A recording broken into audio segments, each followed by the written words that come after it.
Imagine stepping onto a plane, heart full of excitement, ready for a new journey, only to have your dignity snatched away in front of strangers. What would you do if a flight attendant decided you didn't belong in the seat you rightfully earned? Would you stay silent, shrink back, and accept it? Or would you rise, even as the world around you whispered that you didn't matter? This is not just a story about a seat. It's about justice at 35,000 feet. It's about a young woman's strength colliding with prejudice in the confined space of an airplane cabin. And it's about the question that lingers long after the flight is over. How many times in our lives are we asked to prove that we belong? Naomi Carter didn't choose to become the center of chaos that night, but what she chose next would change everything. Stay with me, because what happened on that flight will make you question not just the rules of an airline, but the values we all live by. Before we begin, don't forget to like, share, and subscribe to our channel, because stories like this deserve to be heard. Naomi Carter stood at the gate with her boarding pass clutched tightly in her hand, as if the flimsy slip of paper carried the weight of her entire future. In a way, it did, at only 20 years old. Naomi had spent most of her life dreaming of this moment, the chance to step onto an international flight that would carry her across the ocean to the interview that could define the rest of her life. A scholarship, one of the most prestigious in the world, waited for her on the other side of the Atlantic. She pressed her palm against her chest, feeling her heartbeat thundering beneath the fabric of her blazer. She told herself to breathe, but the recycled airport air was sharp, stale, and too thin to calm her racing thoughts. She rolled the handle of her carry-on back and forth, shifting from foot to foot, trying to ground herself in the ordinary motions of waiting. The terminal buzzed with its own symphony.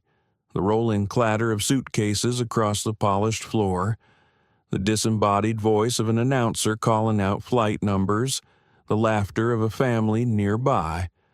But for Naomi, every sound faded into the background, like an orchestra tuning up before the conductor raised the baton. She was the one about to step onto center stage. Naomi had grown up in Atlanta, in a neighborhood where neighbors looked out for one another, and where her mother, Angela Carter, had raised her with an iron will and an unshakable love. They did not have privilege or wealth, but what they had was resilience. Angela had always told her, "You belong anywhere your hard work takes you." Those words echoed now as Naomi studied her reflection in the glass wall of the terminal. She saw a young woman with long, neatly braided hair cascading over her shoulders, her eyes bright and intelligent, her outfit carefully chosen, a soft gray blazer, dark jeans, and clean sneakers. She looked professional, but not stiff, serious, but still herself. And more than anything, she looked like someone who had earned her place in the world. Angela had insisted Naomi fly first class. It wasn't about luxury, it was about dignity. You're going to show up rested, prepared, and ready to conquer. Angela had said the night before, as she helped her daughter pack, "Don't you dare shrink yourself on that plane. You walk in there and you own it, because you've earned every inch of that seat." Those words gave Naomi strength, but they also made her nervous. She was stepping into a world she had glimpsed only in movies and magazine spreads, a world of champagne before takeoff. Plush seats that turned into beds, and passengers in tailored suits who seemed born to such privilege. Would she stand out? Would she be seen as out of place? She shook her head, brushing away the thought. No, she had worked for this. All those late nights hunched over textbooks. All those weekends spent volunteering, debating, writing essays. Every sacrifice had led to this moment. She was not a guest in this space. She was a rightful occupant. The announcement for her flight came over the speakers, and her breath caught in her throat. Global Wings Flight 327 nonstop service from Atlanta to Geneva. Now, board in first class, that was her flight, her seat, her chance. Naomi gathered her things and approached the gate. The boarding agent scanned the line, calling passengers forward. Naomi waited her turn, nerves fluttering in her stomach. She could already imagine herself sinking into the wide leather seat, tucking her notes into the side pocket, sipping water as she reviewed one last time for the interview. For a moment, her excitement drowned out the fear. But then, as she handed over her boarding pass, she felt the sharp prickling of eyes on her. Not the friendly gaze of another traveler, but the cold, assessing stare of someone looking for flaws. She glanced up and saw the lead flight attendant, a woman in her late 40s with perfectly styled blonde hair and a smile so tight it looked painful. Her name tag read Victoria Hale. Naomi felt a shiver, though she couldn't explain why. It was just a look, wasn't it? Just a moment's glance. She pushed the thought aside and smiled politely, thanking the gate agent as the scanner beeped and her boarding pass was cleared. She stepped into the jet bridge, her heart pounding harder with each step. This was it. She was crossing into her future. Inside the aircraft, the first-class cabin glowed softly with warm lighting. Plush leather seats curved around personal screens. There was a faint smell of fresh linen and citrus. Naomi paused for a moment, drinking in the sight. It was more beautiful than she had imagined. This wasn't just transportation. It was a world suspended in the sky, designed to remind its passengers that they mattered. She found her seat 1A by the window. Her hands trembled slightly as she set down her bag and sat. She felt the buttery leather embrace her, and a rush of emotion welled up in her chest. She had made it. She was here. A flight attendant passed by, offering a tray with champagne flutes and glasses of orange juice. Naomi smiled and asked for water. The attendant nodded politely, setting the glass on her tray table.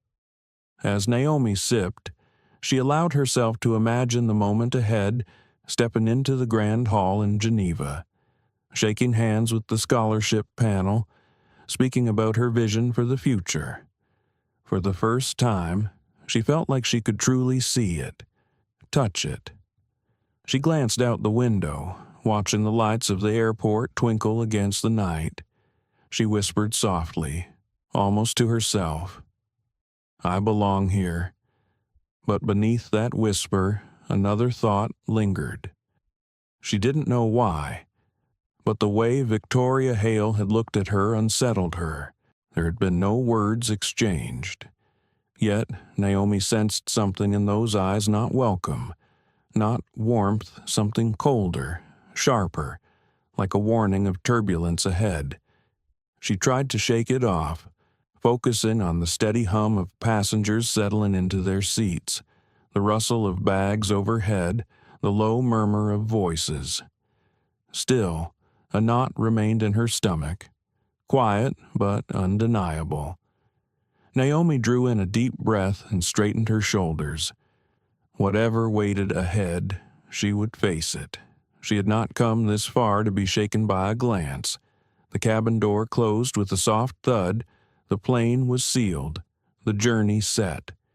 Naomi pressed her hand once more to her chest and whispered, "For us, Mom, for everything you sacrificed." And with that, the engines began to roar. Naomi settled into her seat, trying to convince herself that everything was fine. The cabin had that hushed, almost reverent atmosphere of first class, where people spoke in low tones and the air seemed heavy with comfort and privilege. She ran her hand over the armrest, marveling at how smooth and polished it felt compared to the narrow, worn seats she had grown up with on domestic flights. This was more than travel. This was entry into a different world. She opened the folder in her bag, pulling out a set of notes she had carefully written for the interview. Her handwriting was neat, each point underlined, each quote highlighted. She wanted to review, but her eyes kept drifting to the details around her. The middle-aged man across the aisle unfolded his newspaper with practiced ease, his cufflinks catching the light. A young woman in a silk blouse typed quickly on her laptop, her nails clicking rhythmically against the keys. Everyone seemed so comfortable, as if this environment was second nature to them. Naomi sipped her water, trying to blend in, but then she felt it again, the stare. She looked up and saw Victoria Hale moving through the cabin. Victoria's blonde hair was set in place like armor, her lipstick precise, her uniform perfectly tailored. She carried herself with the air of someone who believed the cabin belonged to her, and, in a way, it did. Naomi watched as Victoria paused at each row, speaking softly to passengers, smiling as she adjusted a bag or offered a drink. The smile always reached her lips, but never her eyes. And when those eyes fell on Naomi, they sharpened. Naomi pretended to look at her notes, though her pulse quickened. She told herself it was nothing. Flight attendants checked on passengers all the time. Yet when Victoria approached, Naomi felt the air thicken. The woman leaned slightly closer, her tone polite but edged with something colder. "Good evening," Victoria said, her smile tight. "May I see your boarding pass again?" Naomi blinked. She had already shown it at the gate. "Oh, sure." She reached into her bag and handed over the slip. Victoria held it between two manicured fingers, glancing at it, then at Naomi, then back again. Her eyes moved slowly, as if inspecting every detail for a flaw. "Seat 1A," Victoria said, drawing out the words, "first class." "Interesting." Naomi forced herself to smile. "Yes, my mother booked it for me. She wanted me to arrive well-rested for an important interview." Victoria's lips curved, but it wasn't kindness, it was condescension. "I see. And what is this interview for?" Naomi hesitated, caught off guard. "It's for a scholarship in Geneva." "Oh," Victoria said, as though the explanation clarified nothing at all. She handed the boarding pass back, her fingers lingering a moment too long, as if reluctant to release it. "Well, make yourself comfortable." Her voice had a sugary quality that only made Naomi's stomach twist. Naomi took the pass and tucked it quickly back into her folder. She exhaled slowly, trying to ignore the way Victoria's presence had unsettled her, but the thoughts began to creep in. Why had she asked again? Did she not believe Naomi belonged here? Was it unusual, in her mind, for someone like Naomi to be sitting in 1A? She tried to bury the doubts by focusing on her notes. Still, her eyes wandered to the aisle, where Victoria continued to move gracefully, pouring wine for one passenger, adjusting a blanket for another. The smiles came easily for them, but every time her gaze flicked back to Naomi, the smile seemed to fade, replaced by a flicker of skepticism. It was brief, almost imperceptible, but Naomi felt it like a spotlight. As the crew prepared the cabin for departure, Naomi's chest grew tight. She thought of her mother again, Angela's words firm and reassuring. "You own that space? Don't let anyone make you feel small." Naomi whispered those words to herself under her breath, but the knot in her stomach remained. The engines roared to life. The plane pushed back from the gate, and the cabin tilted slightly as it turned toward the runway.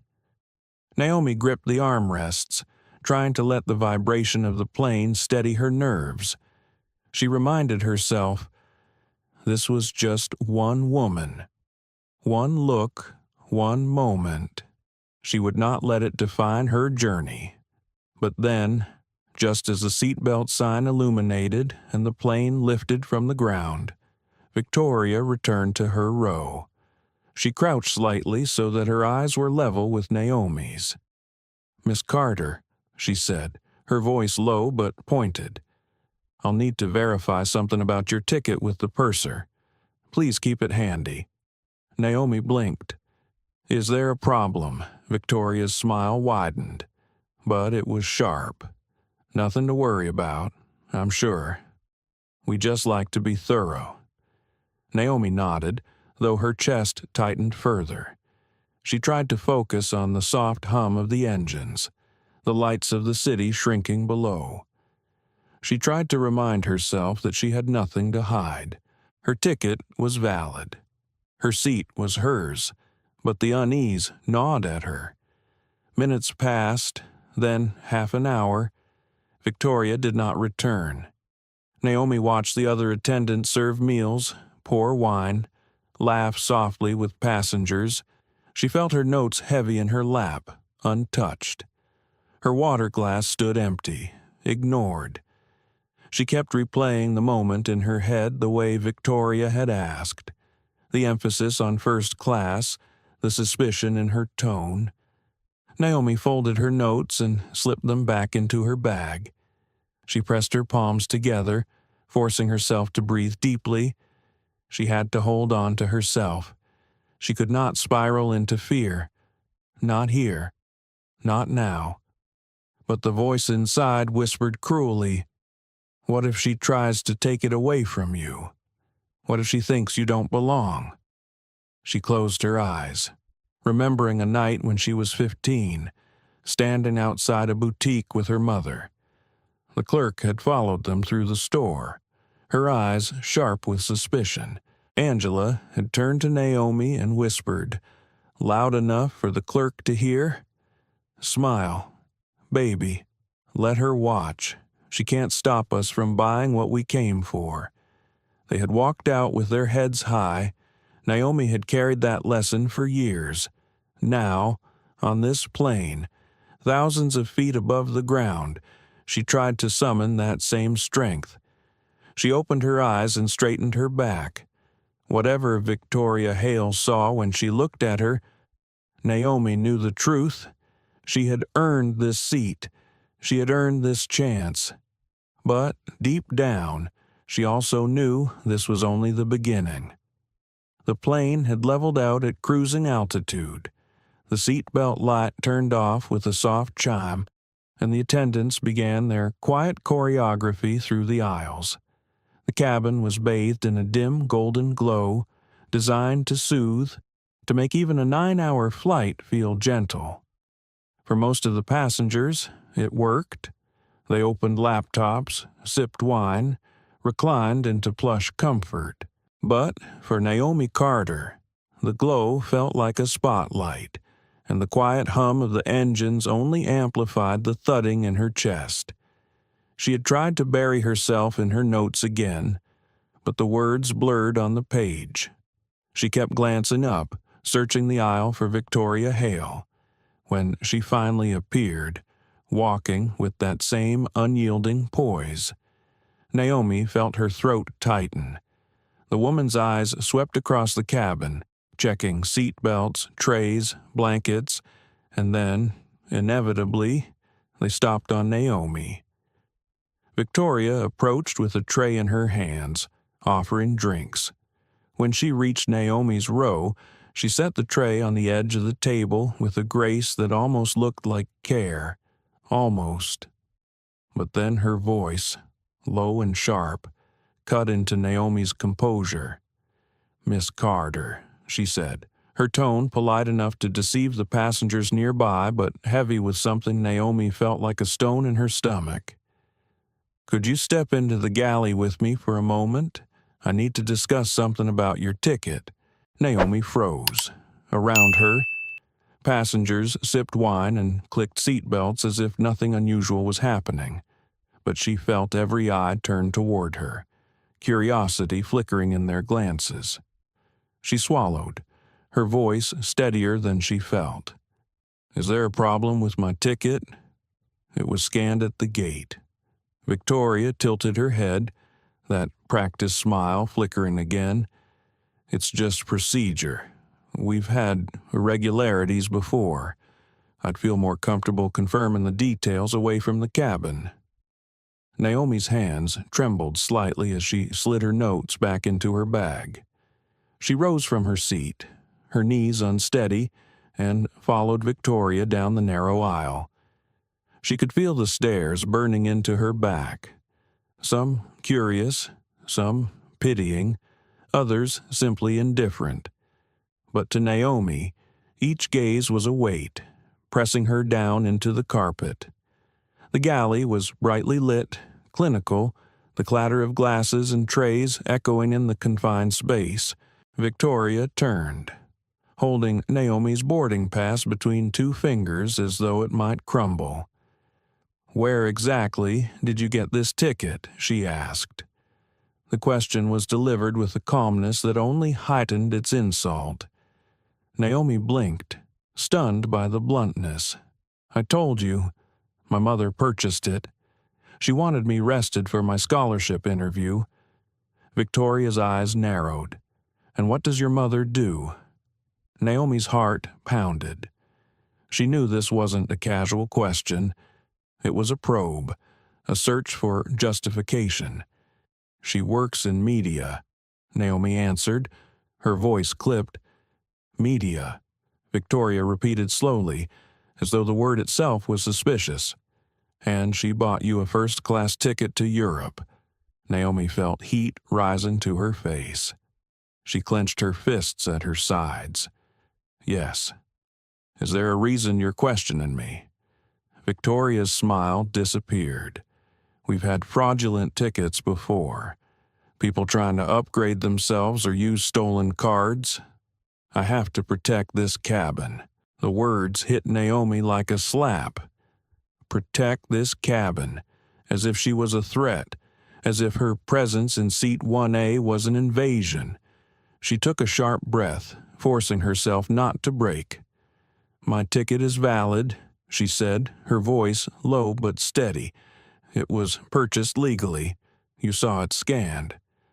Victoria's eyes gleamed with something close to satisfaction. "We'll see about that." She slipped the ticket into her pocket. "You can wait here until I confirm." Naomi's chest constricted. "Wait here," she repeated, disbelief flooding her. "This is my seat. My name is on that ticket." Victoria's tone hardened. "If you raise your voice, I will have no choice but to call security when we land. Do you understand?" Naomi stared at her, the world tilting. She could hear the muted sounds of passengers just beyond the curtain glasses clinking. Laughter, the murmur of conversation while she stood trapped in the harsh glow of the galley, accused and cornered. She swallowed, her throat raw. "You can't just take my ticket," she whispered. Victoria leaned closer, her perfume sharp, her eyes cold. "Watch me." Naomi's breath caught. For a moment, she thought she might collapse under the weight of it all, the humiliation, the rage, the helplessness. She forced herself to turn away, back toward the cabin. But when she stepped out of the galley, the eyes were waiting. Passengers looked up from their seats, some with curiosity, some with disapproval, others with the faint glimmer of pity. None of them spoke, none of them intervened. Naomi walked back down the aisle, her head held high though her body trembled. She slipped into her seat, staring out the window, the glass cool against her temple. She told herself she wouldn't cry. She would not give them the satisfaction of tears. But the humiliation burned, hot and unrelenting. She thought of her mother, of Angela's voice telling her she belonged. She thought of all the nights she had studied until her eyes blurred, all the mornings she had woken before dawn to chase this dream. And now, one woman's prejudice was threatening to take it all away. The curtain rustled. Victoria returned to the cabin, her smile back in place. She moved gracefully, addressing passengers with warmth. But when her eyes flicked to Naomi, the warmth vanished. She leaned to a man a few rows back, speaking quietly. Naomi couldn't hear the words, but she saw the man's surprise, then his slow, pleased nod. Naomi's heart dropped.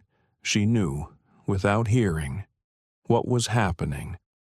Victoria was preparing to give her seat away. Her chest tightened, a scream rising in her throat, but she pressed her lips together, forcing it down. She felt the sting of injustice seep into her bones. Her hands clenched the armrest until her knuckles turned white.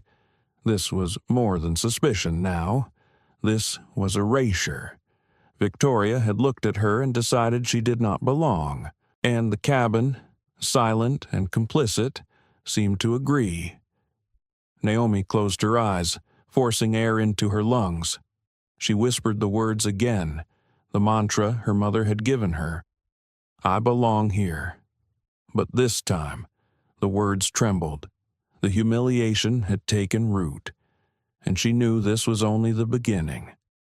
The hum of the aircraft felt louder now, as if the engines themselves sensed the tension brewing inside the cabin.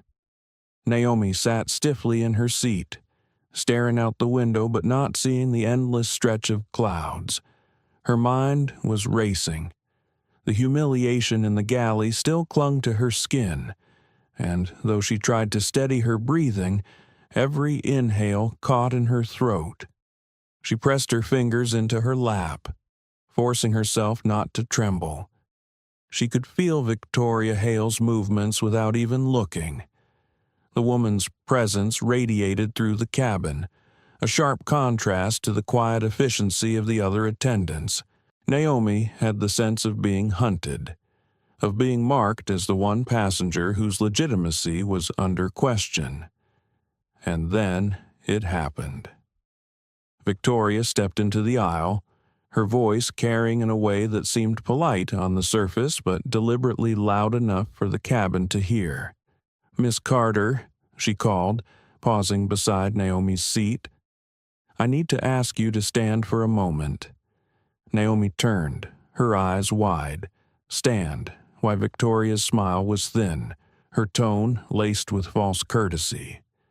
There seems to be a discrepancy with your ticket. Until it's resolved, I'm going to have to ask you to vacate this seat. The words crashed through Naomi like a wave of ice water, her chest constricted, her throat dry. My ticket is valid, she said, her voice shaking but audible. I showed it at the gate. I showed it to you. This is my seat. Victoria clasped her hands in front of her, her expression one of professional patience. But the edge in her eyes betrayed something harsher. Miss Carter, we cannot allow passengers to occupy seats under false pretenses. If you'll please gather your belongings, I'll find you another place to sit. Gasps and murmurs rippled through the cabin. Naomi felt them pressing in on her, invisible fingers pointing, eyes widening, whispers hissing just loud enough to sting. She gripped the armrest, every muscle in her body screaming not to move. This isn't a mistake, Naomi said firmly, though her voice cracked. My mother purchased this seat. You have no right to take it from me. A man across the aisle folded his newspaper, frowning. The young woman with the laptop glanced up, her eyes flicking between Naomi and Victoria. But no one spoke. No one interfered. The silence was as suffocating as the confrontation itself. Victoria's smile tightened. "If you refuse, Miss Carter, I will have to involve the captain. Please don't make this more difficult." Naomi's heart pounded so loudly she wondered if the whole cabin could hear it. She wanted to scream, to demand why she was being singled out, why her right to this seat was being questioned. But the words caught in her throat, tangled in the thick web of humiliation. She could feel her cheeks burning, her vision blurring at the edges. "Why are you doing this?" Naomi whispered. It was less a question for Victoria than a plea to the universe, to anyone who might step forward. "What have I done to deserve this?" Victoria leaned slightly closer, her voice dropping just enough for only Naomi to hear. "Some people don't belong where they put themselves. I'm just doing my job." The cruelty of it pierced Naomi deeper than the public display. She felt her lungs seize, her body trembling despite her effort to stay composed. She wanted to rise, to walk away with dignity, but her body refused. Standing would feel like surrender. At that moment, a voice broke the silence. An elderly man in the second row, his silver hair catching the cabin light, his posture upright with quiet dignity, spoke. "Excuse me," he said, his voice calm but steady. "I've flown this airline for 30 years. I've never seen a passenger treated this way." The young lady showed her ticket. I saw it with my own eyes. Why is she being asked to leave her seat? The cabin fell into a deeper silence, all eyes snapping to Victoria. Naomi turned too, her breath caught in her chest. For the first time, someone had spoken. Someone had dared to challenge the unspoken authority of the flight attendant. Victoria's smile faltered. She straightened, her composure cracking for a split second before she regained it. "Thank you for your concern, sir," she said, her voice taut, "but this is a matter of procedure." The man shook his head. "Procedure or prejudice? Because to the rest of us it looks very much like the latter." A murmur swept through the cabin again. Stronger this time, voices rising like a tide Naomi hadn't expected. She felt her chest loosen slightly, hope flickering in the darkness of humiliation. Victoria's jaw tightened, but she pressed on. "I will be reporting this to the captain. Until then, Miss Carter, I must insist that you relocate." Naomi's body was frozen. Her hands trembled, her vision blurred with unshed tears. Yet, beneath it all, a spark of anger ignited. She heard her mother's voice again, not soft this time, but fierce. "Don't you dare shrink. Don't let them take from you what you've earned." Naomi rose slowly from her seat, her body trembling but her chin lifted. She faced Victoria, her voice low but sharp with conviction. "You can try to move me, but this seat is mine. I earned it. I paid for it, and I belong here as much as anyone else." The words rang louder than she expected, cutting through the cabin air. For a moment, everything stilled. Even the hum of the engine seemed to fade into silence. Passengers turned their heads, wide-eyed, waiting to see what would happen next. Victoria's expression hardened, the smile vanishing completely. Her lips pressed into a thin line. "Very well," she said coldly. "I will escalate this to the captain. Don't move." She turned sharply and strode down the aisle, disappearing behind the curtain. The silence she left behind was thick, heavy with judgment and unease. Some passengers avoided Naomi's gaze, shifting in their seats. Others stared openly, curiosity mingling with discomfort. But one or two gave her the smallest nods, silent acknowledgments that they had seen and they understood. Naomi lowered herself back into the seat, her body shaking with adrenaline. She stared at her hands, clenched tightly in her lap. She had stood her ground, but the humiliation lingered. Her chest felt raw, her throat sore from holding back tears. The humiliation wasn't just private, now it was public, seared into the memory of every passenger in that cabin. She closed her eyes and whispered, more to herself than to anyone else, "I belong here." But now the words sounded like a battle cry rather than a mantra, fragile but fierce. The elderly man leaned slightly toward her. His voice was quiet, kind. "You did nothing wrong. Remember that."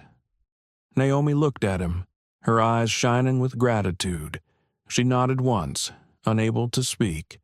But deep inside, she knew the battle was far from over. If anything, it was just beginning. The plane sliced through the night sky, its cabin glowing with muted golden lights. But to Naomi, it felt like she was trapped in a cage made of glass and whispers. She sat frozen in her seat, her chest rising and falling too quickly, her pulse loud in her ears. Around her, first-class passengers reclined comfortably, sipping wine or tapping at laptops, yet she felt every glance like a blade.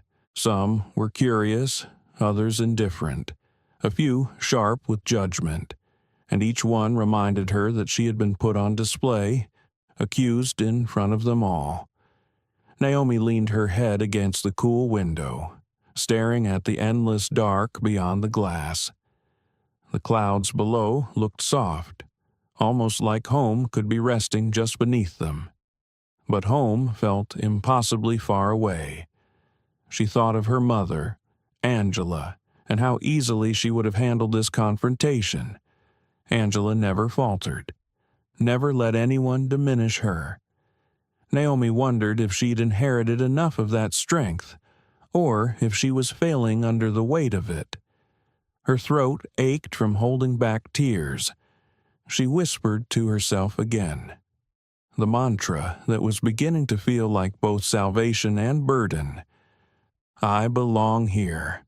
I belong here." The words filled the space between her breaths, but they did little to soothe the sting of humiliation. She had spoken boldly to Victoria in front of the cabin, but now, in the quiet aftermath, shame clawed at her. Her courage had cost her, and she could feel the eyes still on her, judging.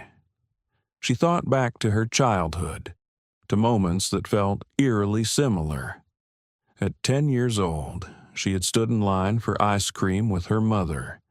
A woman behind the counter had leaned forward, ignoring her, and asked Angela, "Are you sure she has money for this?" The memory still burned, though Angela had calmly placed the bills on the counter and said, "She has more than enough. Thank you." Naomi had learned then what it meant to be questioned, what it meant to be doubted simply for existing where someone thought she shouldn't. Tonight, the lesson returned, harsher than ever. The curtain rustled, and Victoria reappeared in the cabin. Naomi tensed. The woman's smile was back, polished, but her eyes gleamed with triumph.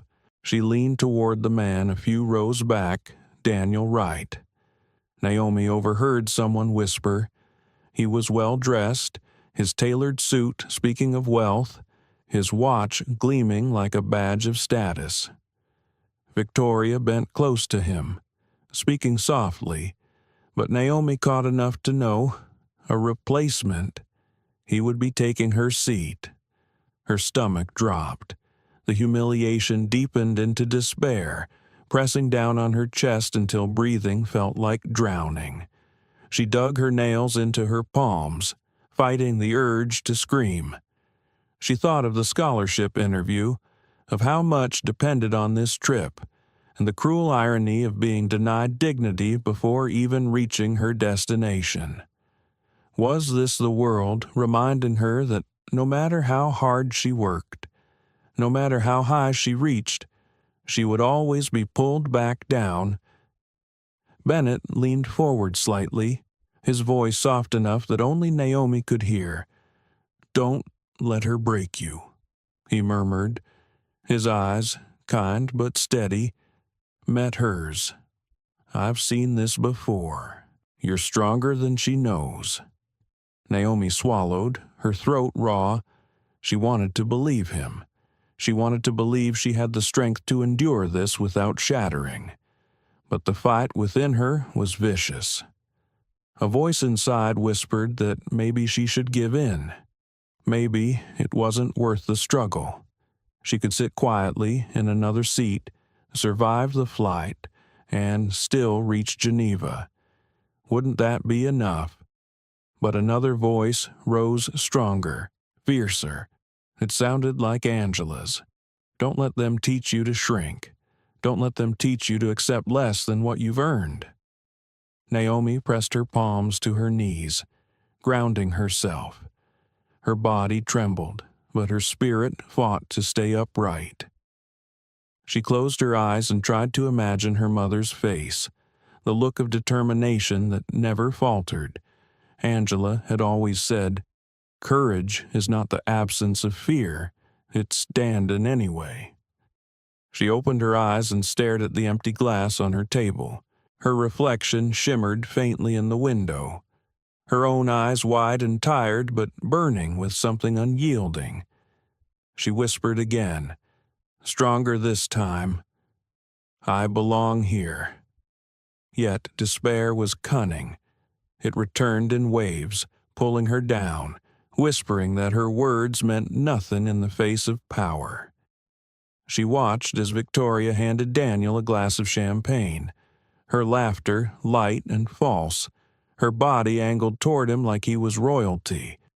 Naomi's chest tightened again, her body caught between fury and helplessness. She wondered how much further this would go. Would Victoria drag her out of the seat? Would the captain support her? Would the other passengers speak up, or would silence reign again? The questions clawed at her until she could hardly sit still. She considered calling her mother, but the shame of admitting what was happening felt too heavy. What would Angela think? Would she be disappointed that Naomi hadn't stopped it sooner, that she had let the humiliation unfold so far? Or would she understand? Would she unleash the storm that Naomi could not? Naomi pressed her fingers to her temple, closing her eyes tightly. Her thoughts spiraled. She imagined arriving in Geneva with this weight on her chest. Her confidence shattered before the interview even began. She imagined standing before the committee, her voice shaking, her dream slipping away. Despair painted every picture in shades of failure. She exhaled sharply, fighting it. No, she wouldn't let Victoria decide her worth. She wouldn't let despair write the end of this story. Still, tears pricked her eyes. She blinked them back fiercely, unwilling to let them fall in this cabin, not in front of Victoria, not in front of anyone. She would not give them that victory. Mr. Bennett's hand rested gently on the armrest between them. He didn't touch her, but his presence was enough, an anchor in the storm. "You're not alone," he whispered. Naomi looked at him, and in his eyes she saw not pity, but solidarity. It was enough to remind her that despair wasn't absolute, that even in the darkness, there could be light. She straightened slightly, lifting her chin. The despair was still there, heavy and suffocating, but beneath it a fire burned. She would endure this. She would fight if she had to, and she would not let them erase her. Outside, the plane cut through the night, steady and unyielding. Naomi pressed her hand to the window, feeling the vibration of the engines, the power that kept them aloft. she whispered one last time, not as a plea but as a promise. I belong here. Angela Carter had just finished rinsing her coffee mug when the phone on the counter buzzed. It was late, past midnight in New York, but she was still awake, her mind restless with thoughts of her daughter flying thousands of feet above the ocean. She had insisted on staying up until she knew Naomi's flight was steady, safe, but when she saw her daughter's name flash on the screen, a sudden dread tightened in her chest. She answered immediately. "Naomi, sweetheart, are you okay?" There was silence for a moment, only the muffled hum of an airplane in the background. Then Naomi's voice came, soft, trembling. "Mom, she took my ticket." Angela's grip on the phone tightened, her free hand curling into a fist against the counter. "What do you mean?" "She took it." "Who did the flight attendant?" Naomi whispered. "She said my seat isn't mine. She said there's a problem. She's given it to someone else. Everyone saw. Mom, they think I don't belong here." Angela closed her eyes, a storm brewing behind her calm exterior. She could hear the pain in Naomi's voice, the kind of pain she had feared her daughter would encounter in the world, the pain of being told she was out of place. Angela's voice, however, was steady, controlled. "Listen to me, Naomi. Breathe. You did nothing wrong. You belong in that seat." "I tried to fight," Naomi said, her breath hitching, "but she keeps saying the captain will make me move. I don't know what to do. Everyone's staring. I just—" Her voice broke, dissolving into silence. Angela's heart ached, but she did not let the fury in her chest spill into her tone. Instead, she steadied it, turning her pain into steel. "Naomi, I want you to listen carefully. You hold your head high. Don't let her see you break. I'll handle this." Naomi sniffed softly on the other end. "But Mom, what if—" "No what ifs," Angela interrupted gently but firmly. "I've got you. Do you hear me? I've got you." When she ended the call, Angela stood for a moment in the quiet kitchen, her reflection caught in the window above the sink. The city lights flickered faintly outside, but her mind was already elsewhere, focused on one thing: justice. She would not let anyone reduce her daughter to tears in a cabin she had rightfully earned a seat in. Not tonight, not ever. She moved quickly, her bare feet silent against the hardwood floor.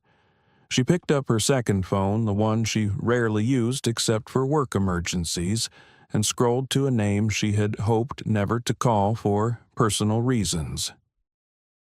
Richard Coleman, Vice President of Operations at the very airline Naomi was flying with. Angela had crossed paths with him during her years in media, interviewing him for a profile piece. She remembered his smooth professionalism, his careful choice of words, his eagerness to maintain the airline's reputation. She also remembered the quiet respect he had shown her, respect she would now leverage. The phone rang twice before a groggy male voice answered. "Angela, it's late. Is everything all right?" Angela didn't waste time. "No." "Richard, everything's not all right. My daughter's on one of your flights, Flight 714 to Geneva. She was seated in first class, seat 1A, and one of your attendants has accused her of not belonging there. She took her ticket. Richard took it, and now she's humiliating her in front of the cabin." The silence on the line was heavy, filled with the weight of Angela's fury. When Richard finally spoke, his voice was sharper, alert now. "That's a serious accusation." "It's not an accusation." Angela snapped. "It's happening, right now. I just got off the phone with Naomi. Do you understand what this means, Richard?" Do you understand what it does to a young woman to be humiliated, to be told she doesn't belong because of the color of her skin? Richard exhaled audibly. Angela. I know. She cut him off. You don't get to explain. You don't get to hesitate. You're the vice president of this airline. You are responsible. I want this corrected. Immediately.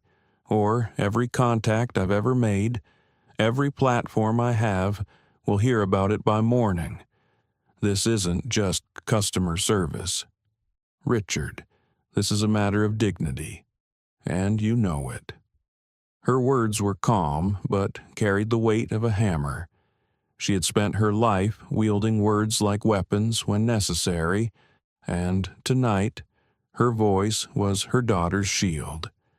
Richard hesitated only a moment longer before responding. His voice resigned but urgent. I'll handle it. I'll contact the flight directly. Angela. I'm sorry. Angela's jaw tightened. Don't apologize to me. Fix this for Naomi. When she hung up, Angela stood still again, her chest rising and falling with the remnants of rage. She glanced at the clock on the wall. It was nearly 1 a.m, but sleep was impossible now. She poured herself another cup of coffee, her mind sharp with resolve. Her daughter was thousands of miles above the Atlantic, but Angela's presence would be felt in that cabin. She would not allow Naomi to feel alone. On the plane. Naomi sat hunched in her seat, her phone clutched tightly in her hand. Her mother's voice still echoed in her ears, steady, commanding, protective. It was like a lifeline thrown across the sky, pulling her back from the depths of despair. She replayed the words, "You belong in that seat. Don't let her see you break. I'll handle this." Naomi closed her eyes, exhaling slowly.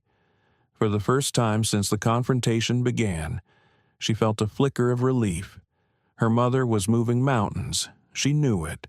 Angela had a way of turning fury into action, and Naomi trusted that strength more than anything. Still, the humiliation lingered. Around her, passengers shifted uncomfortably, some pretending not to notice, others sneaking glances that made Naomi's skin crawl. She felt exposed, raw, as though the cabin lights were too bright, spotlighting her every breath. But she straightened slightly, lifting her chin. She wasn't alone anymore. Angela's resolve was already in motion, a force far stronger than Victoria Hale's thin smile or Daniel Wright's satisfied smirk. Naomi pressed her hands together in her lap, whispering softly to herself once more, "I belong here." Her voice no longer sounded like a plea. It sounded like a promise. Richard Coleman stared at his phone long after Angela hung up. The words she had hurled at him still echoed in his mind, heavy and sharp. He had known Angela Carter professionally years ago, and even then, he had sensed her relentless drive. Tonight, though, her voice had carried something deeper, a mother's fury, an unbreakable demand for justice. He rubbed his temples, glancing at the clock on his nightstand. It was nearly 1:15 a.m., but exhaustion couldn't compete with the urgency gnawing at him. A scandal of this nature, left unchecked, could cripple the airline. More importantly, it was wrong. He had built his career on smoothing over turbulence, on ensuring passengers felt safe and respected. If Angela's account was true, then one of his employees had violated the very core of their values.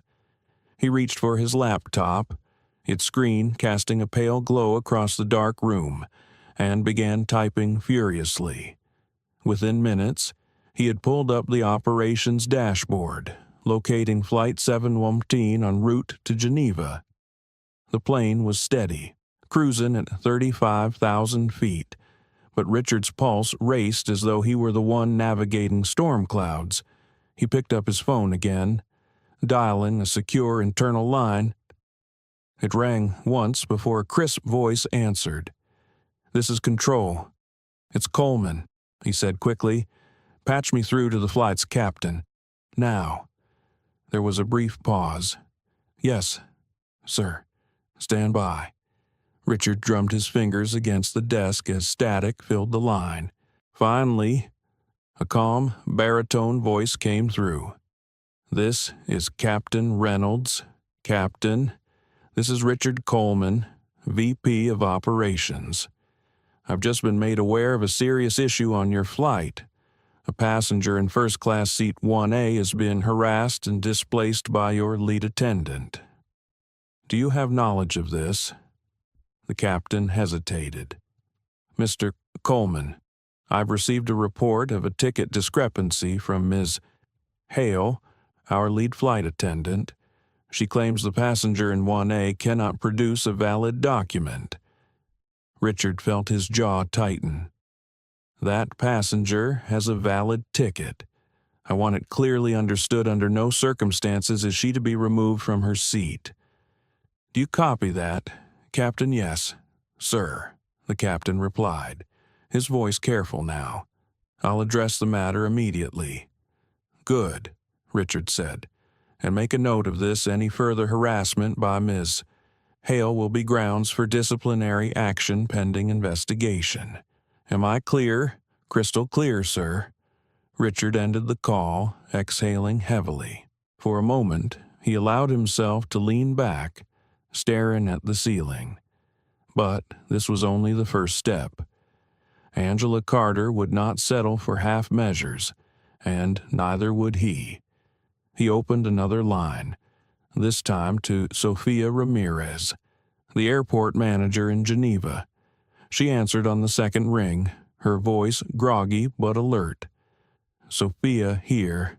Sophia, it's Richard. Sorry to wake you, but this is urgent. Flight 71 Tier is inbound to your airport. There's a developing incident involving one of our passengers, Naomi Carter. Seat 1A. She's being harassed by our staff. When that flight lands, I want a manager at the gate. Not just any manager, you. And I want you prepared to issue a formal apology on behalf of the airline." "Understood."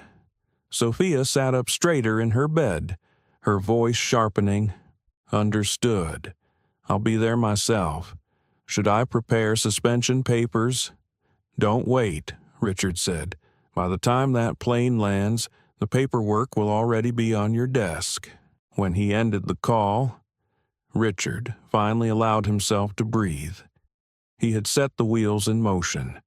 Naomi Carter might not know it yet, but justice was barreling toward her cabin seat at 600 miles an hour. On the plane. Naomi sat motionless, staring at her folded hands.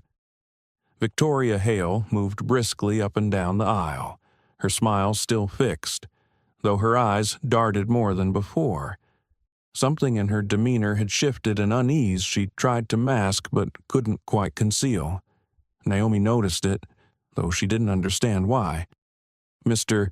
Bennett leaned closer again, his voice gentle. "Do you feel it?" he whispered. Naomi looked at him, puzzled. "Feel what?" "The change," he said simply. "It's subtle, but it's there. The tide's turning." Naomi wanted to believe him, but the weight of humiliation still clung to her. Her phone lay heavy in her lap, her mother's voice still echoing in her ears. Angela had promised to handle it, and if there was one thing Naomi had learned in her 20 years, it was that Angela Carter never made promises lightly. Still, doubt gnawed at her. What if even her mother's reach wasn't enough? What if Victoria won, and she ended this flight in shame? The questions swirled, threatening to drag her back into despair. But then she saw it, the curtain at the front of the cabin swayed, and Captain Reynolds emerged. The murmur of passengers quieted instantly as he stepped into the aisle. His tall frame, crisp uniform, and calm authority commanded attention. He walked directly to Naomi's seat, his expression solemn but not unkind. "Miss Carter," he said, his voice carrying just enough for nearby passengers to hear. "I've reviewed the situation. Your ticket is valid. You are entitled to this seat, and you will not be asked to move again. On behalf of the airline, I apologize for the distress you've experienced." Naomi blinked, her lips parting in shock. The captain's words washed over her, warm and unexpected, unraveling the knot of fear in her chest. Victoria, standing a few feet behind, paled visibly. "Captain, if I may, you may not," the captain interrupted firmly, his eyes narrowing. "Return to your duties, Ms. Hale." The weight of his words silenced the cabin. Passengers exchanged glances, whispers rising like ripples on a pond. Some looked at Naomi with sympathy, others with newfound respect. Naomi's body trembled, not with fear now, but with relief. She inhaled deeply, her lungs filling fully for the first time since the ordeal began. She turned her face toward the window, not to hide tears this time, but to conceal the small, defiant smile tugging at her lips. "Mr. Bennett leaned closer once again, his voice carrying a note of triumph. "See, the tide has turned." Naomi nodded slowly. For the first time that night, she allowed herself to believe it, but even as she settled back into her seat, a new awareness prickled at her skin. This wasn't over. Something deeper had been set in motion, something larger than just her seat on this plane. She could feel it in the silence that followed the captain's announcement, in the simmering tension etched across Victoria's face. Justice had found its footing, but conflict was far from finished. The cabin air had changed. It was no longer just the hum of engines and the muted clink of glassware. It was charged, alive with tension. Naomi felt it the moment the captain's words settled into silence. Around her, passengers shifted, their eyes darting between her, the captain, and Victoria Hale. The hum of whispers grew louder, no longer discreet, as though people were deciding how much longer they could pretend to ignore what was happening.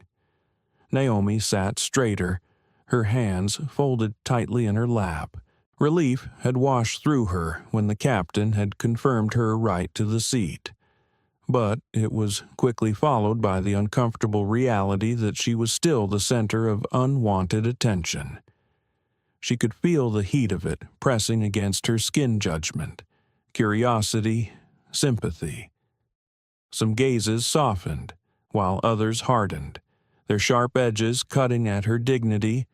Victoria, standing stiffly near the galley curtain, forced a smile that didn't reach her eyes. Her hands trembled slightly as she adjusted her uniform, though she tried to disguise it as composure. The captain's rebuke had been public and absolute, and for a woman who thrived on control, the humiliation was unbearable. Still, she wasn't finished. Naomi could see it in the rigid line of her jaw, the way her gaze lingered on her like an unspoken threat. "Unbelievable," muttered a passenger across the aisle, a man in a business suit who had been watching intently. His voice wasn't loud, but it carried. First class is supposed to be comfortable. Instead, we're dealing with this. Naomi's stomach twisted, but before she could respond, Mr. Bennett leaned forward, his voice firm and steady. "This young woman has every right to be here. More right than you, if you think comfort is only for a select few." The man raised his brows, his lips curling into a sneer. "I didn't say she didn't belong. I'm just saying, this drama is disrupting everyone else's peace. Maybe if she handled herself differently, we wouldn't all be in the middle of it." Naomi's chest tightened, shame threatening to resurface, but she forced herself to breathe through it. She had promised herself not to shrink, not to disappear into silence. She turned her head slightly, her voice calm but carrying. "I didn't start this. I didn't choose to be humiliated. I'm just trying to sit in the seat I paid for." Her words hung in the air, soft but unyielding. A woman 2 rows ahead shifted in her seat, glancing back with a faint nod of support. Victoria seized the moment, stepping forward, her smile once again plastered in place. "Ladies and gentlemen," she said smoothly, "we apologize for any inconvenience. We're working to ensure everyone is comfortable. But rest assured, this matter has been handled." The words were meant to soothe, but instead they stoked the tension further. A younger passenger near the front spoke up, his voice edged with anger. "Handled you tried to kick her out of her seat for no reason. That's not handled. That's abuse of power." A murmur of agreement rippled through the cabin. Victoria's cheeks flushed crimson, though she forced her voice into a saccharine tone. "Sir, I assure you, our procedures." Procedures interrupted another passenger, a woman clutching her wine glass, or prejudice. The word dropped like a stone in the still air, and suddenly the cabin felt smaller, tighter. Naomi's breath caught. It was the word everyone had been dancing around, but now it was spoken aloud, undeniable. Victoria's mask cracked, her eyes flared with indignation, her lips tightening into a thin line. "Excuse me." "You heard me," the woman said boldly, setting down her glass. "You saw a young black woman in first class and decided she couldn't possibly belong here, and you tried to humiliate her in front of all of us. That's not procedure. That's prejudice." The silence that followed was thunderous. Naomi's heart pounded, her throat thick with emotion. She hadn't expected anyone to speak so plainly, to call it what it was. A flicker of gratitude stirred within her chest, tempered by the raw vulnerability of having her pain so publicly named. Victoria's voice dropped, icy and sharp. "That is a serious accusation. I suggest you mind your words." "No, Mr. Bennett said firmly, his voice carrying across the cabin. "What's serious is abusing authority. What's serious is trying to strip a young woman of her dignity. And what's serious is thinking no one would notice." The tension erupted into a wave of voices. Some passengers murmured agreement, while others grumbled about delays and disturbances. Naomi sat in the center of it all, her heart racing. She wanted to disappear, to sink into the leather seat and vanish. But she also wanted to stand, to shout, to seize this moment and claim her right to exist without apology. She closed her eyes, inhaling deeply, trying to steady herself. Her mother's voice echoed in her memory. "Don't let them teach you to shrink." When she opened her eyes, she found Victoria staring at her, fury etched into her face. But for the first time, Naomi wasn't afraid of that look. She saw through it, past the polished uniform and forced smile, to the insecurity beneath. Victoria had lost control of the cabin. She had lost the narrative, and Naomi was still in her seat. The curtain rustled again, and a different attendant slipped into the aisle, his face tight with unease. He approached Victoria, leaning close to whisper something Naomi couldn't hear. Whatever it was, it drained the color from her cheeks. Naomi's pulse quickened. She didn't know what message had just been delivered, but she sensed the shift. It was as though invisible hands were tightening around Victoria's power, pulling it away from her, one thread at a time. Passengers continued to murmur, some now openly watching Victoria with suspicion. Naomi glanced toward the window, her reflection pale but resolute. For the first time in hours, she felt the balance of power shifting not fully, not yet, but enough to give her hope. Mr. Bennett leaned close again, his voice soft but filled with certainty. Do you feel it now? The tide's not just turning, it's rising. Naomi exhaled slowly, her body trembling with a strange mixture of relief and anticipation. She didn't know what would come next. But she knew one thing with absolute clarity: she wasn't alone anymore. The cabin had become a battlefield, and the fight was no longer just hers to carry. Naomi could feel every second stretch into an eternity. The tension inside the cabin hadn't eased. If anything, it had thickened, clinging to every breath. Whispers still darted back and forth, some in her defense, others impatient for the flight to quiet down. But beneath it all, Naomi sensed something larger brewing, like a storm pressing against the fuselage, waiting to break. Victoria Hale hadn't spoken in several minutes. She stood stiffly by the galley, her arms crossed too tightly, her expression brittle. The other attendant who had whispered to her earlier remained close by, his eyes flickering nervously between Naomi and the lead attendant. He looked like someone carrying a message too heavy for his shoulders. Then the intercom crackled. Every head lifted, the air electrified with anticipation. "This is Captain Reynolds speaking," came the steady voice from the flight deck. "Ladies and gentlemen, thank you for your patience. I want to take a moment to clarify a matter that has caused some disruption. Passenger Naomi Carter, seated in 1A, holds a valid first-class ticket. She's entitled to remain in her seat for the duration of this flight. Any previous statements to the contrary were incorrect and do not reflect our airline standards. On behalf of the crew, I apologize for the distress caused." The captain's words reverberated through the cabin, more powerful than any whisper or glare. For a heartbeat, silence followed thick, stunned silence. Then came a ripple of murmurs, louder this time. Not whispers, but open voices. Some expressed sympathy, others outrage, a few relief that the ordeal might finally end. Naomi sat frozen, her throat tightening.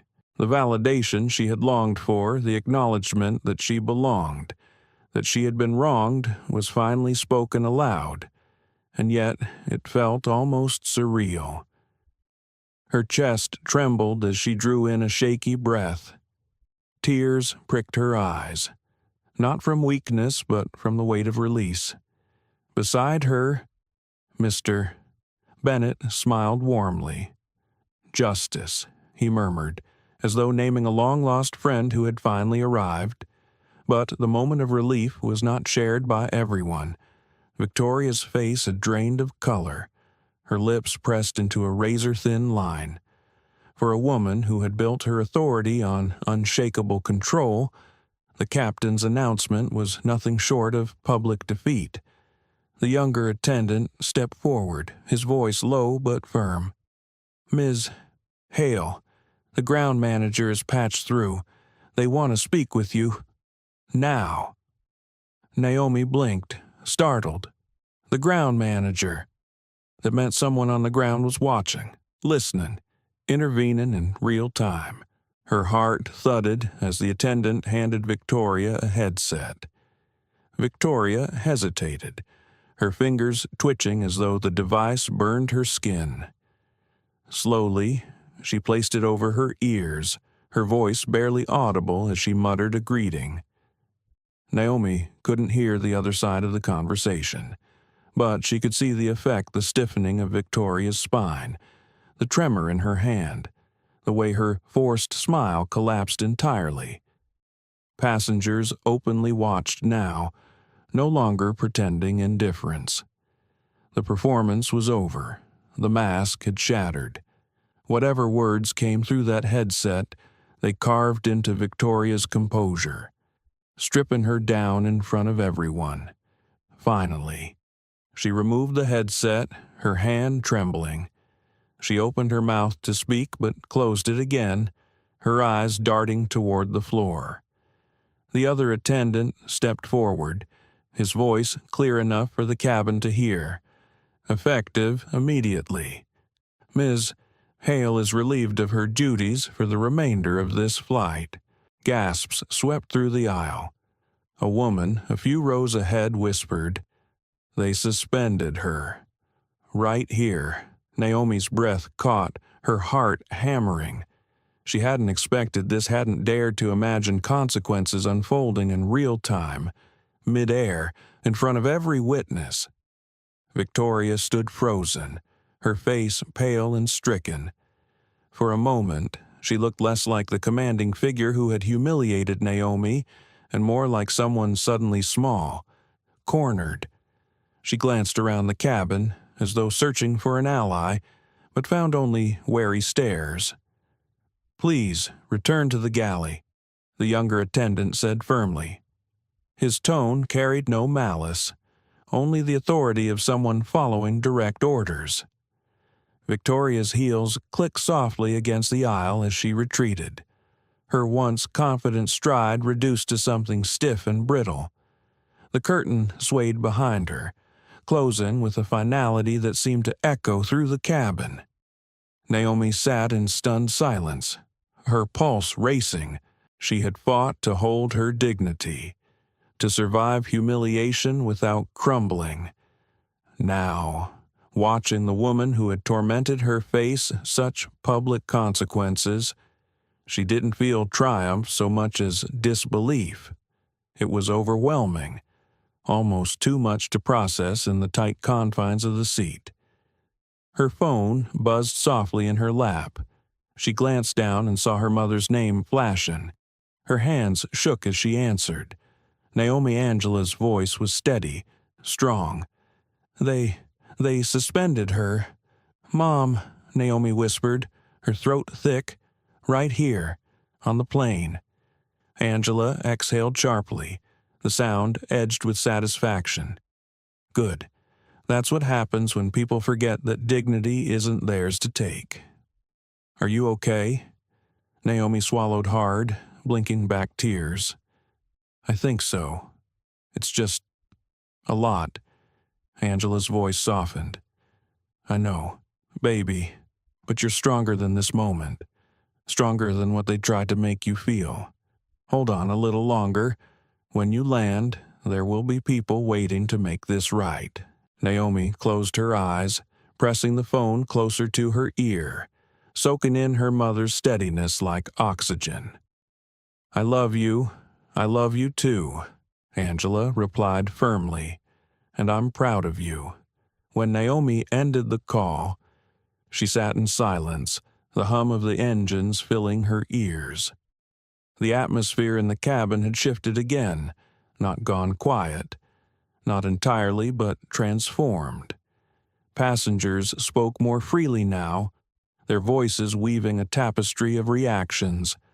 Some muttered about consequences finally catching up. Others sighed about drama in the skies. A few even offered Naomi small nods, gestures of respect. For the first time since the nightmare began, Naomi didn't feel like prey. She wasn't invisible, nor was she the object of whispered doubts.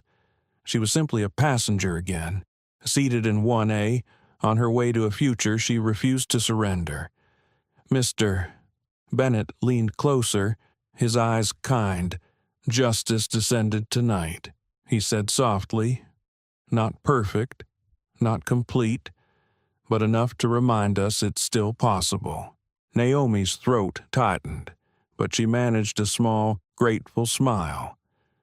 "Thank you," she whispered. As she looked out the window, The endless dark sky stretched before her, vast and unbroken. Somewhere beyond the horizon, the morning waited, and with it, a new chapter, one where she would carry not just the memory of humiliation, but the knowledge that justice, fragile and fleeting as it might be, could still find its way into the most unlikely places. Even at 35,000 feet, Naomi sat perfectly still, her body pressed against the leather of seat 1A as if it alone could anchor her. The hum of the engines vibrated through her bones, a steady reminder that the world outside was still moving, still vast, still indifferent to the storm that had raged inside this cabin. Victoria was gone. The curtain had closed behind her like the final act of a play, the villain retreating from the stage. And yet, Naomi didn't feel triumphant. Relief, yes. Vindication, maybe, but triumph. That word felt too loud, too sharp, for the exhaustion weighing her down. Passengers still whispered, their voices weaving in and out of her thoughts like smoke she couldn't escape.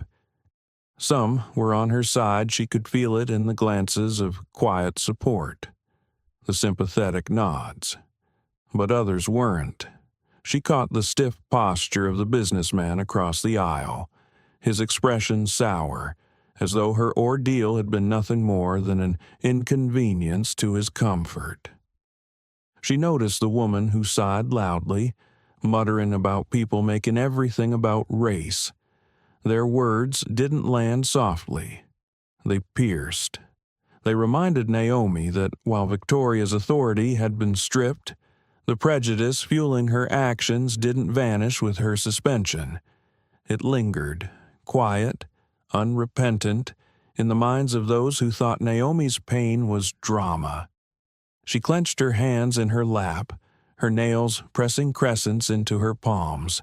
Her mother's voice rang in her head, "Don't let them teach you to shrink." And so, she lifted her chin, just slightly, enough to breathe more freely, enough to remind herself that she was still here, still in her seat, still unbroken. Mr. Bennett, seated beside her, leaned gently toward her. His voice was warm, steady, like a lighthouse beam cutting through fog. "You know," he said softly, "a seat is just a seat, leather, cushion, metal. But tonight, this seat became something else, a battleground, and you held your ground." Naomi exhaled shakily, her lips parting as though to speak, but the words tangled in her throat. Instead, she turned her head toward him, eyes shimmering with unspoken gratitude. He nodded, as if he understood what she couldn't say. The curtain at the front of the cabin stirred again. Another attendant, not Victoria this time, emerged. She was younger, her dark hair pulled neatly back, her expression a blend of professionalism and unease. She stopped beside Naomi's seat and lowered her voice. "Miss Carter," she began, her tone cautious, "on behalf of the crew, I want to apologize again for what happened. If there's anything we can do to make you more comfortable for the remainder of the flight, please let me know." Naomi looked up at her. For a moment, she wanted to dismiss the offer, to refuse anything that felt like pity. But then she caught the attendant's eyes. They weren't glazed with superiority or judgment. They were simply human, uneasy. Yes, but sincere. "Thank you," Naomi said quietly. "I just want to be left in peace." The attendant nodded, relief softening her face. "Of course, you have my word." She straightened, glancing toward Mr. Bennett as though silently thanking him for being there too, before returning to the galley. Naomi leaned back into her seat, exhaling a breath she hadn't realized she'd been holding. For the first time since boarding, she felt space opening around her, not perfect, not entirely safe, but space nonetheless. Her phone buzzed softly again, a message this time. She unlocked it to see a text from her mother. "Hold steady, baby. You're not alone. The world saw. The truth will carry you." Naomi's eyes burned. She tucked the phone away, pressing her palms against her knees, grounding herself in the rhythm of the plane.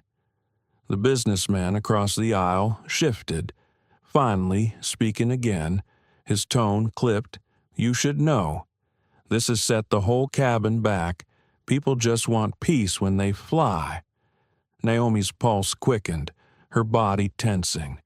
She considered ignoring him, but something in her chest stirred, a refusal to let his words rewrite the narrative. She turned her head toward him, her voice calm but steady. "Peace isn't peace if it's built on silence. What you call a disruption was my dignity being stripped away in public. Would you have preferred I just accepted it quietly?" The man blinked, his mouth opening as though to retort, but no words came. He looked away, shifting uncomfortably in his seat. Naomi's heart raced, but a flicker of power coursed through her veins. She hadn't just reclaimed her seat, she had reclaimed her voice. The cabin gradually settled, the hum of conversations fading back into the background rhythm of the flight. Naomi turned toward the window, gazing out at the endless dark sky. She couldn't see the ground, couldn't see the destination, but she felt it out there, a horizon waiting. Her mind drifted. She thought of her mother, pacing somewhere far away but tethered to her by unbreakable love. She thought of Sofia Ramirez, a name she didn't yet know, preparing to stand at the gate in Geneva. She thought of Richard Coleman, somewhere behind the scenes, pulling strings to ensure justice wasn't just a word, but an action. And she thought of herself. Naomi Carter, 20 years old, seated in first class, not because someone handed it to her, but because she had earned it, because she belonged here, whether or not the world was ready to accept that truth. Her eyes closed briefly, exhaustion tugging at her, but even as she drifted near the edge of sleep, one thought anchored her. They had tried to erase her, to make her invisible, and she had refused. When she opened her eyes again, Mr. Bennett was watching her with quiet pride. "You remind me of my granddaughter," he said softly. "Strong, even when you don't feel it, the kind of strength that carries farther than you realize." Naomi swallowed, her throat thick. "I don't always feel strong," she admitted. "No one does," Bennett replied with a gentle smile. "Strength isn't about feeling it. It's about choosing not to break, even when you could." His words settled into her, deep and steady, like roots taking hold. The rest of the cabin gradually slipped back into routine. Glasses clinked, screens flickered with movies. The hum of the engines carried them closer to morning. But for Naomi, the night would never be ordinary again. This seat, this flight, this moment it had marked her. And as she rested her head against the seat back, she realized something else she would carry this story forward, not just as a memory of humiliation, but as a testament. Proof that even in the most confined spaces, justice could carve out a place to land. At 35,000 feet, she had restored more than her seat. She had restored herself. The captain's voice came over the intercom once more, calm and professional. "Ladies and gentlemen, we've begun our descent into Geneva. Please return to your seats, fasten your seat belts, and prepare for landing. Local time is 7:15 in the morning, and skies are clear. Clear skies." Naomi let out a slow breath, the words settling over her like a fragile promise. After hours of turbulence, not just in the air but in her very spirit, the idea of clear skies felt almost foreign, almost too much to hope for. The cabin stirred with movement. Passengers shifted in their seats, stowing away headphones, folding blankets, adjusting ties and jackets. The rituals of landing were familiar, grounding, and yet beneath them, Naomi could feel the undercurrent of something different. Eyes still flicked toward her. Not all were hostile, not all were kind, but all were aware. She was no longer invisible. Her fingers traced the armrest lightly, grounding herself in the texture of the leather. She could feel her pulse thrumming in her wrists, quick and uneven. The adrenaline that had carried her through the confrontation now ebbed, leaving behind a deep weariness. But along with the exhaustion came a flicker of anticipation. Mr. Bennett leaned toward her, his voice steady as ever. "How are you holding up?" "Naomi." She hesitated. The easy answer, "I'm fine," rose to her lips but faltered before it could escape. For once, she didn't want to pretend. "I'm tired," she admitted softly, "but I'm still here. And that feels like something." Bennett's eyes softened. "Sometimes surviving the storm is the bravest thing you can do." She nodded faintly, letting the words settle. The businessman across the aisle shifted again, but this time he didn't speak. His gaze met hers briefly before darting away, and Naomi thought she saw something new in his eyes. Not apology, not quite, but a recognition he hadn't shown before. Perhaps even he had been moved, if only slightly, by what had unfolded. The curtain at the front of the cabin stirred. The younger attendant, the one who had apologized earlier, emerged again. She moved down the aisle quietly, pausing at Naomi's row. "Miss Carter," she said gently, "the airport manager, Sophia Ramirez, will be waiting at the gate when we land. She asked me to let you know personally." Naomi blinked, her chest tightening.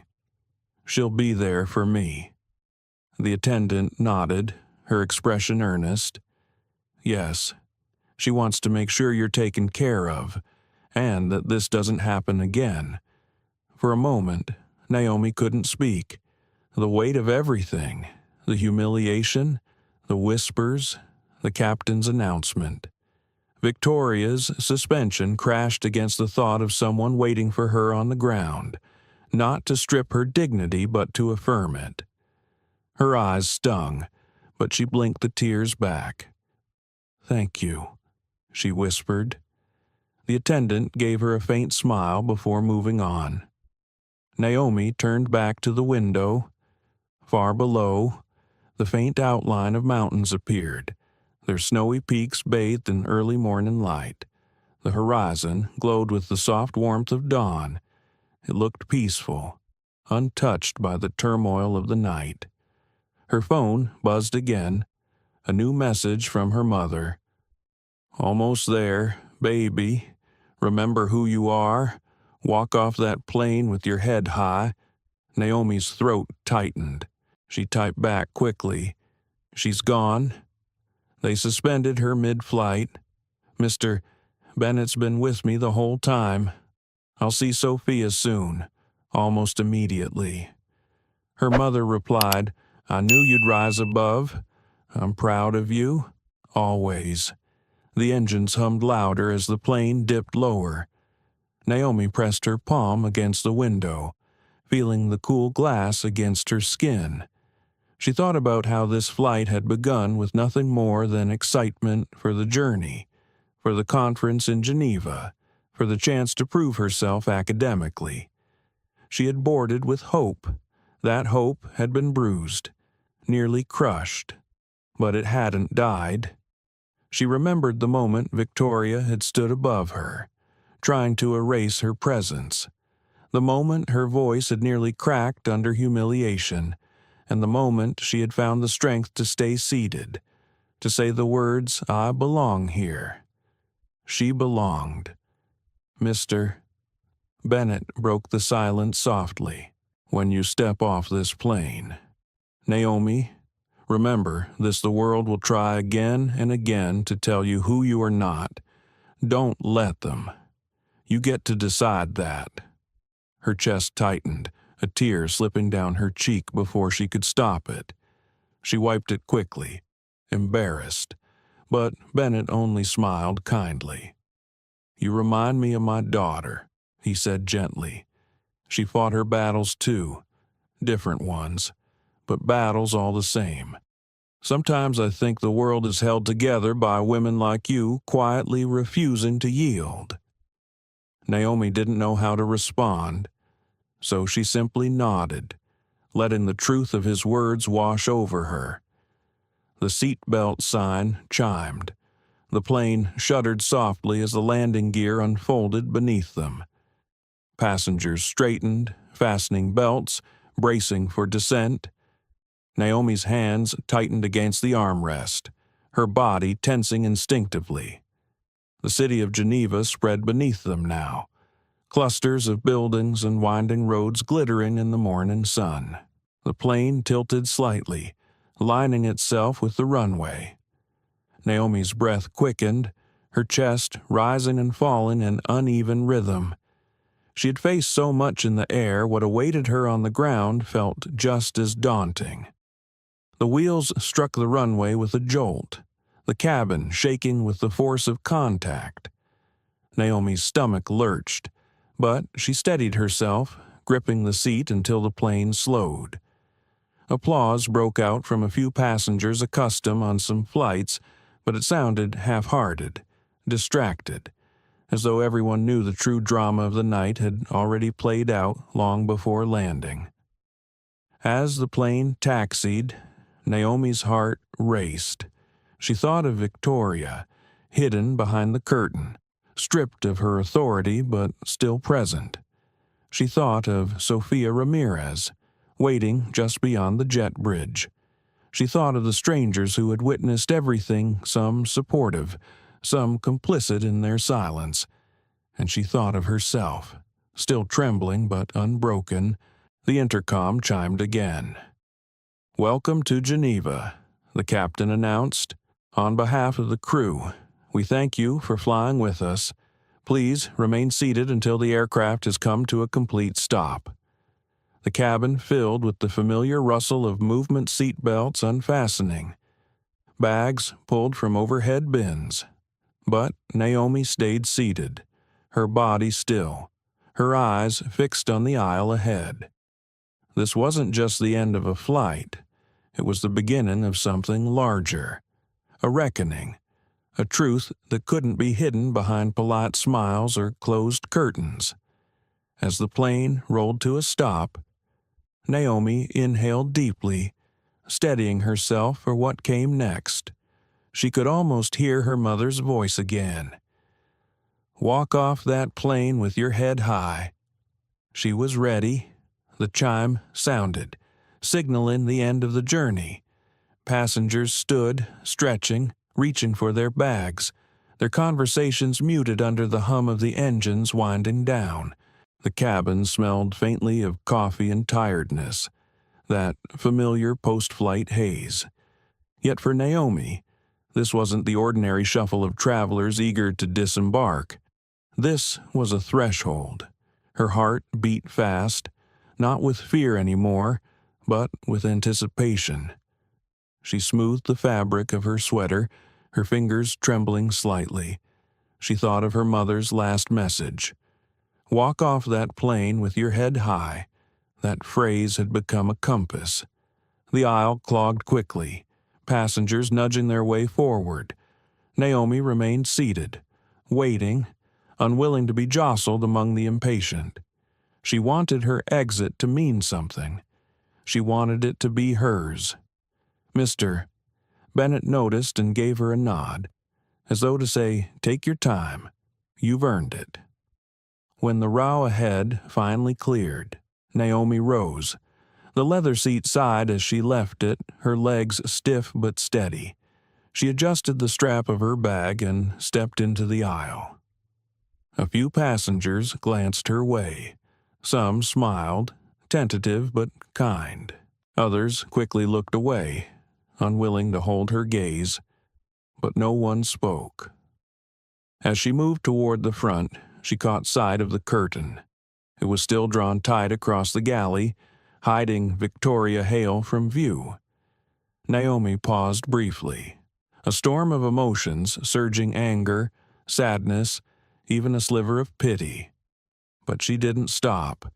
She had no more words for the woman who had tried to erase her. The jet bridge came into view. The door of the aircraft loomed ahead, open to the bright morning beyond. Naomi's chest tightened as she took those last few steps, the air shifting from recycled cabin oxygen to the crisp breath of Geneva. And there, waiting at the end of the bridge, stood Sophia Ramirez.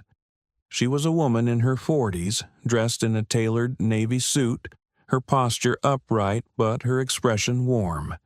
Her dark eyes met Naomi's instantly, holding them with a steadiness that made Naomi's throat ache. Sophia stepped forward, extending her hand not with formality, but with respect. "Miss Carter," she said firmly, "I'm Sophia Ramirez, airport manager.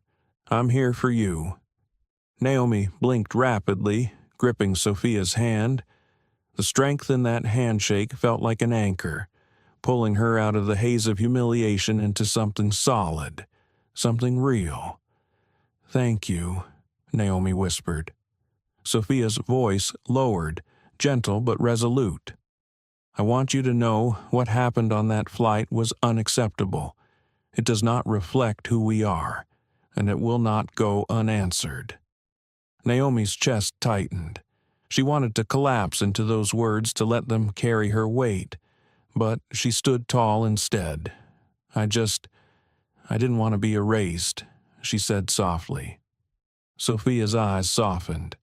"And you refused. That matters. More than you know." Behind her, 2 staff members waited discreetly, holding clipboards. Sophia glanced toward them, then back to Naomi. "We'll need to take your statement when you're ready. Not now, not until you've had time to breathe.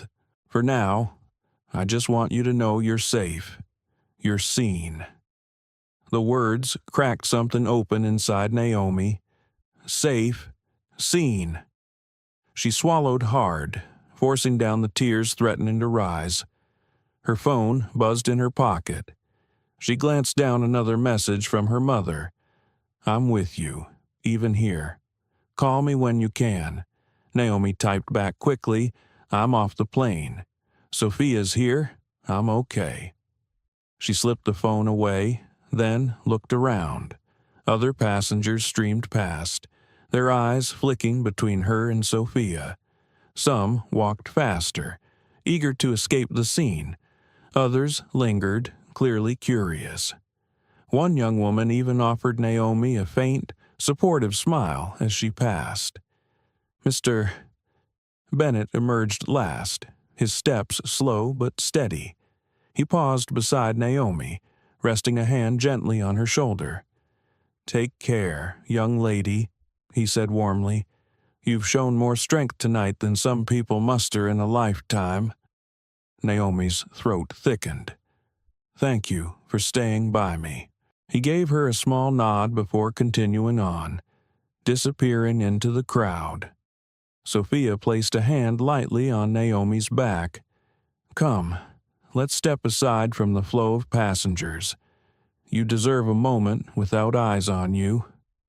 Naomi followed her into a quieter space off the jet bridge. The sudden hush felt like a balm. She drew in a shaky breath, finally exhaling the tension she'd carried since boarding. Sophia studied her face carefully. "You're young," she said softly, "too young to be carrying this weight. But I see fire in you. Naomi, don't let this scar you. Let it sharpen you. Naomi met her gaze, her chest rising and falling slowly. It already has, she admitted. I don't think I'll ever forget it. You shouldn't, Sophia replied gently, but you can decide how it defines you. Naomi let those words settle deep inside her. She thought of the night sky outside the plane, endless and unbroken. She thought of the whispers that had tried to reduce her, the indifference that had tried to silence her, and she thought of her own voice, steady even when trembling, refusing to yield. She lifted her head. I'm ready to make a statement, not just for me, for anyone who's ever been treated like they didn't belong. Sophia's expression softened into pride. Then let's begin when you're ready. For the first time since the ordeal began. Naomi smiled small, tentative, but real. She walked with Sophia down the bright corridor, the morning sun streaming through the windows. Each step felt lighter than the last, each breath steadier. She wasn't leaving her pain behind. She was carrying it forward, reshaped into something stronger. Her phone buzzed again. She glanced down at her mother's name, then back up at the horizon beyond the glass. With her free hand, she pressed the phone close to her heart, as though carrying her mother's voice inside her chest. And, with her head high, Naomi Carter stepped fully into the morning. And so, Naomi walked off that plane not as a victim, but as a voice, a reminder that dignity cannot be reassigned like a seat number, and respect is not optional. What started as humiliation became a moment of reckoning, not just for her, but for everyone watching. Her story leaves us with questions we cannot ignore. How many times do people suffer in silence, their worth questioned because of the color of their skin? How often does indifference allow injustice to linger? And most importantly, what would we do if we were there? Would we look away? Or would we stand beside the one being wronged? Naomi's courage challenges us all. To see, to speak, to refuse silence. May her journey remind us to honor one another with compassion, and to confront prejudice wherever it hides, even in the aisles of an airplane. If this story moved you, please like, share, and subscribe to our channel, because together we can carry these voices farther and ensure that the next time dignity is tested, it will not be stolen in silence.